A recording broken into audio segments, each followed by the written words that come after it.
Assalamualaikum warahmatullahi wabarakatuh. Selamat datang teman-teman di video kedua dalam playlist Belajar Tableau dari nol. Pada video kali ini kita akan membahas tentang data rule yang pertama, yaitu adalah dimension dan juga measures. Kemarin kan kita sudah belajar tentang apa-apa saja tipe data ataupun data type yang dimiliki oleh Tableau, seperti halnya ada numbers, string, date, boolean, dan juga ada geographical rule, seperti itu ya. Nah, sekarang kita akan mencoba untuk membahas apa sih bedanya antara dimension dan juga measure, teman-teman. Oke, kita langsung saja masuk ke pembahasannya. Ya, di sini saya sudah buatkan sebuah visualisasi yang namanya OLAP ataupun Online Analytical Processing. Nah, ini merupakan salah satu metode yang kita gunakan dalam mencari tahu ataupun menganalisa sebuah dataset, teman-teman. Dimana ketika kita akan menganalisa sebuah dataset, maka dataset itu dalam tahap pembuatannya atau pada tahap data modeling, maka data akan disimpan dalam database dalam bentuk multiple dimension seperti ini, teman-teman. Nah, kita ibaratkan bentuknya adalah kubus seperti ini ya. Nah, di sini teman-teman bisa lihat bahwasanya ketika kita lihat dari bawah ke atas seperti ini, maka kita akan mendapatkan informasi dalam bentuk year ataupun tahun. Ada 2020 dan juga 2021. Kemudian, ketika kita lihat secara horizontal dari kiri ke kanan seperti ini, yang bawah, maka kita akan dapatkan informasi berupa city ataupun kota. Kemudian ketika kita lihat secara diagonal seperti ini, maka kita akan dapatkan informasi dalam bentuk produk, teman-teman. Kemudian ketika kita ingin mencari measure ataupun value, maka kita akan melihat ke dalam dimensionnya itu sendiri, ke dalam kotak yang kita miliki. Nah, maka di dalam situ akan disimpan berbagai macam bentuk measure dalam bentuk numerical value, seperti itu ya. Oke, kemudian coba kita lihat lebih jauh apakah perbedaan antara dimension dan juga measure, teman-teman. Di sini bisa kita lihat bahwasanya bentuk dari dimension itu pasti adalah kualitatif, deskriptif, dan juga categorical value. Berarti value yang disimpan dalam kolom yang bersifat dimension itu sudah pasti bentuknya string, teman-teman. Seperti itu ya. Contohnya seperti product name, kategori, location, dan mungkin country, seperti itu ya. Nah, itu adalah contoh-contoh dari field dimension, teman-teman. Nah, fungsi dari dimension itu untuk apa sih sebetulnya? Yang pertama, itu adalah untuk membuat filtering. Misalkan kita ingin membuat filter sel berdasarkan lokasinya ataupun sebagainya. Kemudian bisa kita gunakan grouping dan juga categorizing, yang fungsinya itu sebagai pembuatan hierarki data yang ada di dalam dataset kita. Maka nanti kita akan bisa melihat LOD ataupun level of details dari data kita. Apakah data kita itu memiliki hierarki dari yang paling terkecil sampai ke besar, seperti itu. Contohnya seperti apa? Contohnya seperti misalkan kita sedang jualan baju nih. Kemudian kita simpan informasinya di dalam dataset. Biasanya kan baju itu banyak tipenya ya, teman-teman. Ada yang baju untuk perempuan dan untuk laki-laki.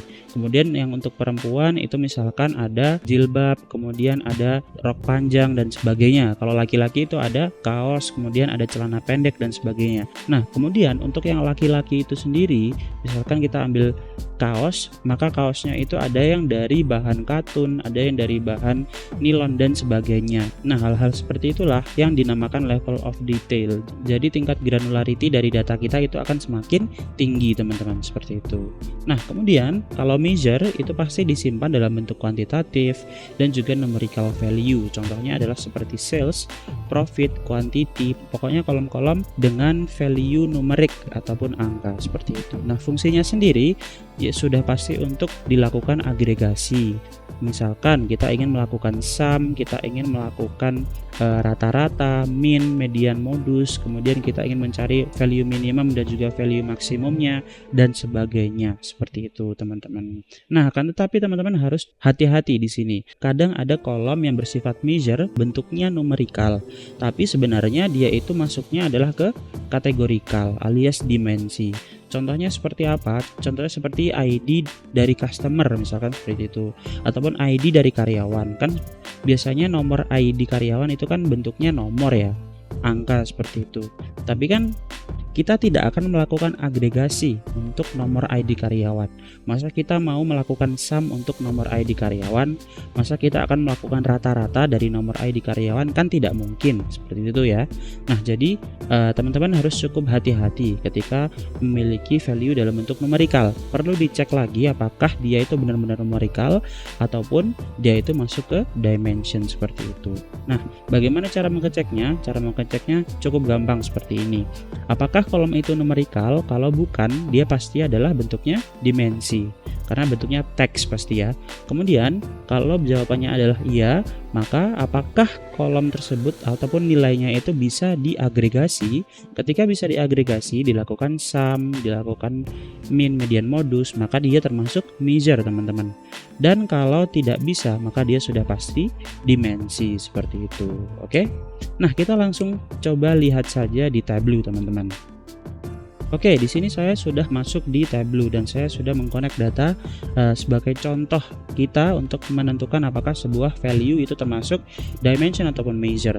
Nah, Tableau itu secara otomatis akan memisahkan antara kolom-kolom yang bersifat dimension dan juga measure. Bisa dilihat dari mana? Bisa dilihat dari sini. Nah, coba kita lihat ke data pane sebelah kiri ini. Saya ambil satu aja ya. Customer ini saya tutup, kita ambil yang order saja. Maka kita bisa lihat ada sebuah garis pemisah yang kecil seperti ini antara kolom-kolom yang atas dan juga yang bawah. Yang atas itu adalah kolom-kolom yang bersifat dimensi, yang bawah adalah kolom-kolom yang bersifat measure seperti itu teman-teman.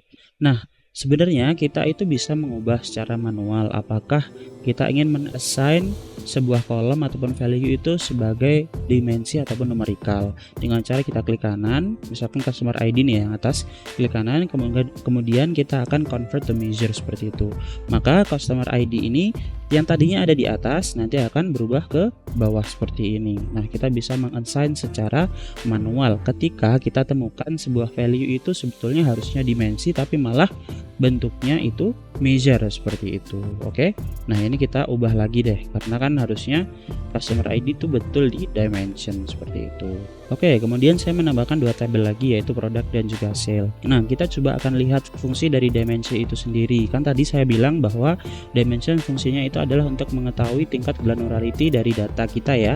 Nah, misalkan kita ambil di sini product type teman-teman, kita drag and drop ke row seperti ini, maka kita akan mendapatkan 3 product type yaitu jacket, shirt, dan juga trouser seperti ini. Nah, kemudian saya ingin drag and drop lagi product name itu di sampingnya rows seperti ini. Nah, maka nanti di dalam jaket itu kita memiliki beberapa product name yaitu bomber, cardigan, coach, dan sebagainya. Di dalam shirt pun sama, di dalam trouser pun sama.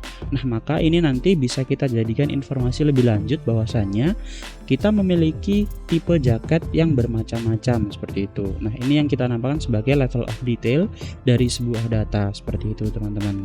Oke, kita hapus dulu ya seperti ini. Nah, kemudian kalau kita menarik kolom yang bersifat dimension ke dalam row seperti ini, maka nanti si Tableau akan langsung otomatis melakukan agregasi dalam bentuk sum seperti ini. Apakah sum ini bisa diubah? Bisa. Caranya bagaimana? Kita tinggal klik drop down yang ada di sini, kemudian akan kita ubah tipe measure-nya itu dalam bentuk apa? Dalam bentuk sum ataupun average ataupun dalam bentuk median dan sebagainya seperti itu. Nah, misalkan kita akan ubah dalam bentuk average seperti ini teman-teman. Kemudian kita akan tarik kolom product type ke column seperti ini. Nah, seperti ini sehingga kita akan dapatkan nilai rata-rata harga tiap product type seperti itu ya. Nah, sehingga kita sudah mendapatkan sebuah visualisasi dalam bentuk bar chart seperti itu teman-teman. Jadi itulah perbedaan antara dimensi dan juga measure yang ada di dalam Tableau. Nanti teman-teman bisa coba explore lebih lanjut karena kadang di dalam case-case tertentu kita harus mengubah yang tadinya itu bentuknya dimension harus kita ubah ke measure, yang tadinya measure kita harus ubah ke dimension. Nah, di video-video selanjutnya terutama pada playlist project ataupun playlist yang lain di mana kita membahas sebuah visualisasi, nanti kita akan melihat bagaimana pentingnya untuk mengassign secara tepat tipe ataupun role dari data yang kita miliki, baik itu dalam bentuk measure ataupun dalam bentuk dimension seperti itu teman-teman. Oke, baik, mungkin cukup sekian video kali ini. Nanti teman-teman yang ada pertanyaan boleh langsung diketik di kolom komentar ya. Di video selanjutnya kita akan membahas tipe ataupun role data yang kedua, yaitu adalah perbedaan antara discrete dan juga continuous. Baik, mungkin kita tutup videonya sampai di sini. Terima kasih banyak teman-teman yang sudah menonton sampai selesai. Boleh di like dan juga di subscribe dan juga di share videonya. Kita akan bertemu di video selanjutnya. Wassalamualaikum warahmatullahi wabarakatuh.